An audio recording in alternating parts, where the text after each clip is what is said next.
তো বন্ধুরা, চলেছি আজকে মেলাতে। এখন প্রায় ধরো 8টা বাজে, একটু দেরি হয়ে গেল জানো তো। আর যেহেতু সারাটা দিন আমার অনেকটা পরিশ্রম পড়েছে, সেই জন্য শরীরটাও আর দিচ্ছিল না। ভাবলাম আর একটু আগে যাবো, ওই 6টা নাগাদ যাবো, কিন্তু হলো না। মানে বেশ ক্লান্ত লাগছিল। সারাদিন গোপালের জন্য খাবার টাবার করা, পুজো করা, এগুলো তো চলছিলই। তার আগের দিন আবার শুক্রবার ছিল, নিরামিষ ছিল। তো সব মিলিয়ে শরীরটা একদমই ভালো লাগছিল না। এবার ঐশ্বর্যা টিউশন থাকে, এক্সাম আসছে সামনে, সেই জন্য পড়ে টরে নিল, বললো মা চলো একটুখানি মেলায় ঘুরিয়ে নিয়ে আসবে। তাই এখন যাচ্ছি। দেখি, চলো তোমাদের সঙ্গে সবটাই শেয়ার করব। মেলা থেকে তোমাদেরকে গোপালকে দর্শন করিয়ে নিয়ে আসে। আর আজকে যেহেতু জন্মাষ্টমী, এরপরে জানো তো অন্যান্য মন্দিরের ঠাকুরগুলো সব তুলে ফেলে। সেই জন্য মেলাটা থাকে, ভাঙা মেলা থাকে, কিন্তু গোপালের যে সাজগোজগুলো থাকে, অনেক পুতুল দিয়ে সাজানো থাকে, সেগুলো কিন্তু তুলে ফেলে। তো সেই জন্য আজকে কষ্ট হলেও যাচ্ছি, একটুখানি 1 ঘন্টার জন্য বেরোচ্ছি, তারপর বাড়ি চলে আসবো। চলো যাই। চলে এলাম গঙ্গার ঘাটে। এখানে একটা কৃষ্ণ মন্দির আছে। এদের প্রত্যেক বছর জন্মাষ্টমীর দিন এইরকম বড় করে পুজো হয়। আর প্রচুর মানুষকে ভোগও দিচ্ছে, ভোগে দিচ্ছে তোমার বোঁদে, লুচি এইসব দিচ্ছে। তবে এখন খাবো না, আমরা যখন ফিরবো মেলা থেকে তখন নিয়ে যাব। আর দুপুরে অনেকটা খাওয়া হয়ে গেছে, তো যার জন্য এখন নেব না। এবার এই মন্দিরের গায়ে তো ঘাট, গঙ্গার ঘাট, কত মানুষ নৌকো করে এসেছে। আর এত ভালো লাগে এই গঙ্গার ঘাটটা যে কি বলবো। এখানে এসে বসে আমার যেন মনটা কোথায় হারিয়ে যায়। আর দেখো নৌকো থেকে সবাই নামছে, ওপার থেকে এসেছে সম্ভবত।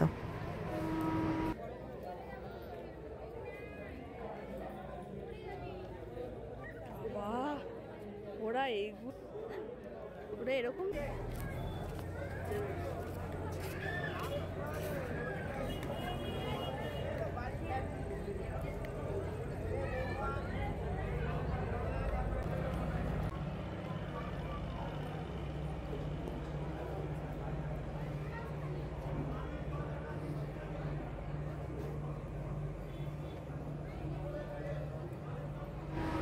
এই গঙ্গাটাকে আমার ঐশ্বর্যাও খুব উপভোগ করছে, বলছে মা কি ভালো লাগছে দেখো এখানে বসে থাকতে।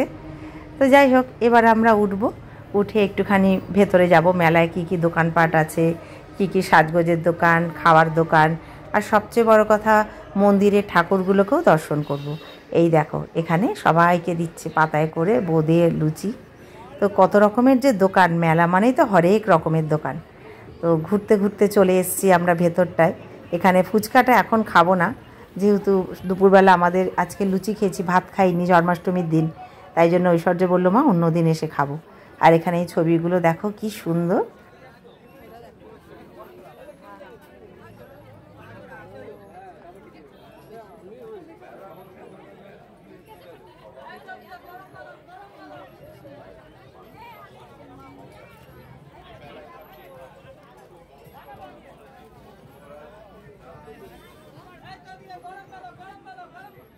এখানে দেখো দিদি নাম্বার 1 খেলা হচ্ছে, কে কটা বেলুন ফাটাতে পারবে সে বুঝে তার গিফট। আর কটা কি সেই গিফটগুলো লেখা আছে। আর এখানে দেখো সফট টয়েজের দোকান, কত রকমের। ভালো লাগে এগুলো ঘরে সাজিয়ে রাখতে। আর আমি একটু এখান থেকে ক্লিপ আর একটু কানের দুল নেব। কানের দুল বলতে ছোট্ট স্টোন টাইপের আর কি। আর ক্লিপ তো প্রচুর লাগে আমার আর আমার 2 মেয়ের, সেই জন্য একটু ক্লিপও নেব।